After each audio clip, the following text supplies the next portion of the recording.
Hello YouTube and welcome to my channel. The 3.4 live stream ended and there is a lot to talk about. The Cyberpunk Collab, the upcoming events, the banners with their good, their bad and their cake. Lots and lots of cake. Of that you can rest assured. So relax, grab yourself a drink and let's get started. And let's begin this with the collab and start on a positive note, okay? We are getting Night Freaking City. It was already briefly shown during the previous trailer, but I was worried it was just some concept for the video and will not actually be implemented. Well, it is, and it looks amazing. I am so glad I was wrong. But the bad part is that they classified it as a Sonoro area, which means it will be separated from the rest of Solaris, kind of expected being a collab and all, but more importantly will most likely resemble Honami, which means you will only have access to a surface view of the zone. No climbing, no going inside most of the buildings, and the play area will most likely be restricted to just parts of the city. I might be wrong about this, but it's better to have level-headed expectations than to be disappointed later. Now, the best part of, well, I guess the good part of this is that the city will be permanent.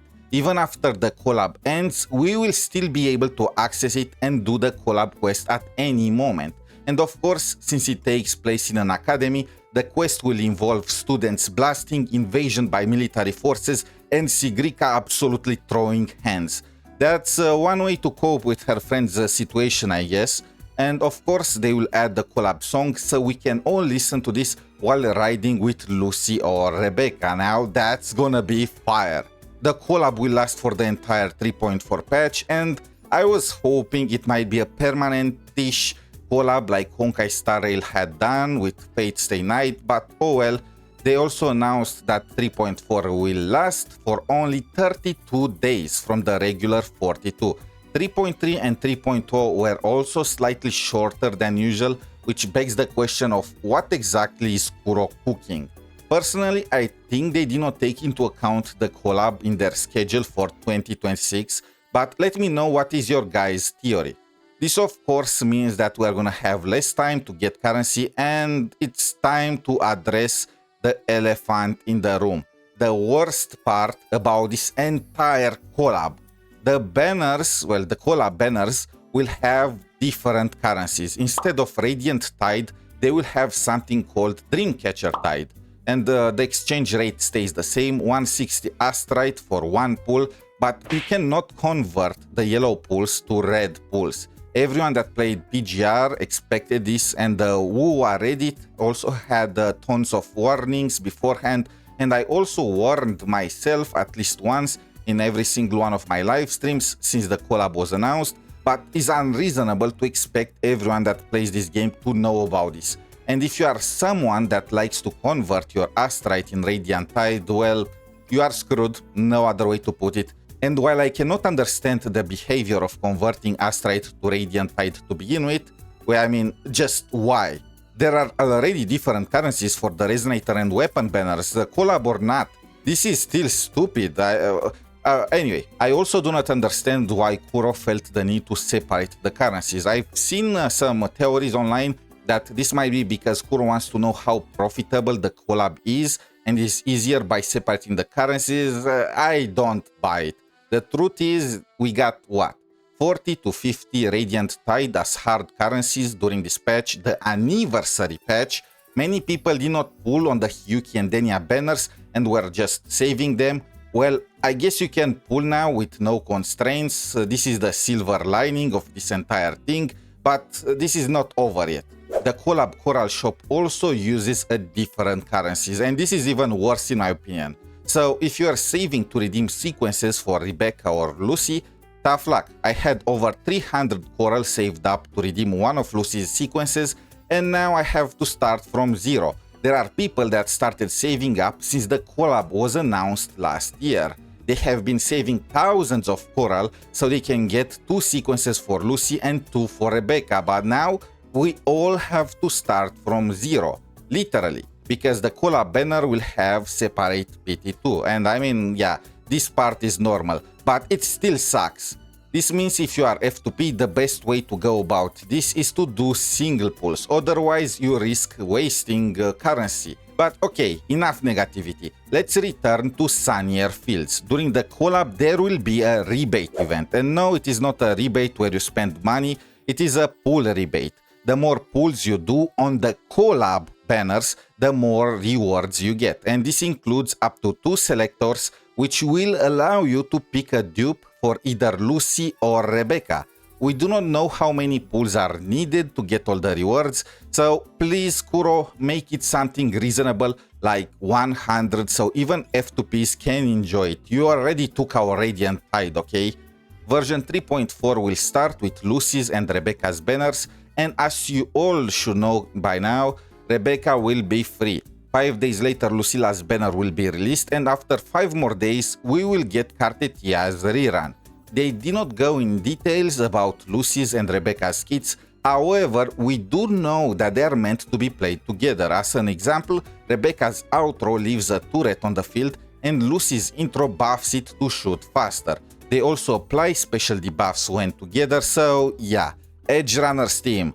A new collab for Costeco will also be released, and you can bet it's gonna be made specifically for Rebecca and Lucy, with it being its own Sonata set. So yeah, I mean, a set with just one echo. Not sure how that is gonna work. With Lucy being a Spectro pistol user, I'm thinking you will use a 2-piece Spectro damage set and a 2-piece attack percent set together with the new 4-cost, and same with Rebecca.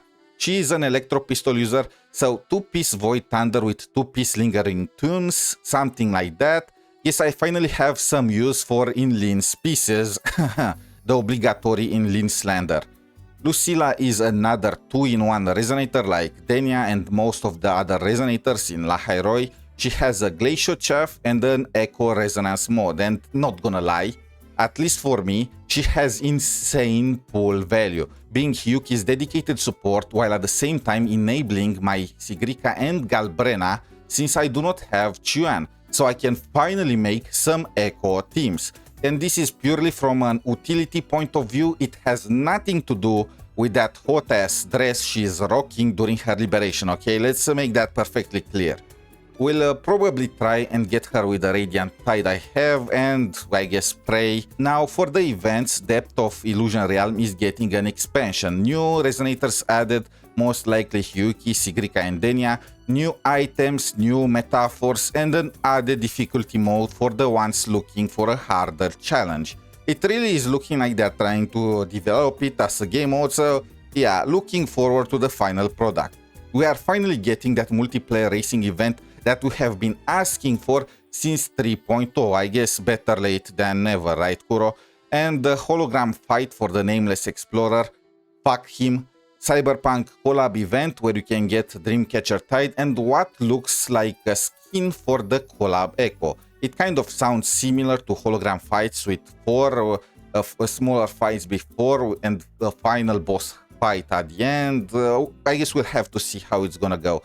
And the hacker themed event with Lucy as main character helping us, where we are helping her with hacking.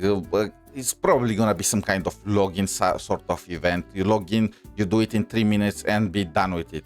Mornie and Line are getting some new accessories. Line gets a new pair of glasses, and Mornie looks like she beat some student in Blue Archive and stole their halo. They can be obtained from packs, and before you post on Reddit and complain about this, after the end of the patch, they will also be available for Astrite, for the F2Ps that want to get the cosmetics. Now, the login event, the 7-day login event, will reward us with Cube Mornie for our bikes, just like the Hyuki Cube. And I was ready to grab my own pitchfork and torch, thinking they shafted us, but they added another 10-day login event for the collab, which gives up to 15 of the new Dreamcatcher currency, so is fine. And finally, optimizations, and there are a few things here. They are adding weekly activity. You only need to do one run of the 1000 Gateways realm to get all the rewards, to get 6000 points of activity, and it's pretty much just 160 extra astrite and some materials per week. So just more pulls, nice. But for those that could not be bothered doing it because it is too boring. I mean, let's be honest, it is a slog. Kuro added the option of playing the Phantasma Dreamland event instead, and they say they will add more options in the future so it does not feel like a chore. Ascension Planner for characters is gonna be updated with recommendations as to what skills to upgrade. Hey Kuro, here is a nice idea. How about you remove the limit for weekly materials so we can max all the skills for the characters out, huh? How about that for an optimization? It sounds crazy, right? They are never gonna do it, are they? And we're getting 3 characters in the next patch, and it's also gonna last for a shorter period of time. We are cooked. Back to improvements, they're gonna make the character guides that are inside of the game itself slightly better. I guess that's what they mentioned, but I look at this 𝗍_nia spreadsheet and I'll already see HP being recommended for the 1 costs and no mention of her mono fusion team, so yeah. Personally, leaving aside the entire currency thing, which I am not a fan of at all, I do hope that the Cyberpunk collab will be a massive success. I want more collabs in the future in Wuthering Waves, and I do hope that Kuro is gonna break the floodgates for other open world gachas too. Genshin never had any other collab since whatever Alloy was, and Enfield. Collabs in Enfield will go so damn hard, and don't even get me started on Azure Promilia, though of course for that the game will first need to be released. How long is gonna take? But yeah, thank you all for watching. Until next time, have a wonderful day. Good luck with your pulls. I'm gonna need some luck myself. I plan to go for sequence 6. Lucy, hopefully I'm not gonna get shafted too badly. And yeah, see you all in Night City. Bye for now.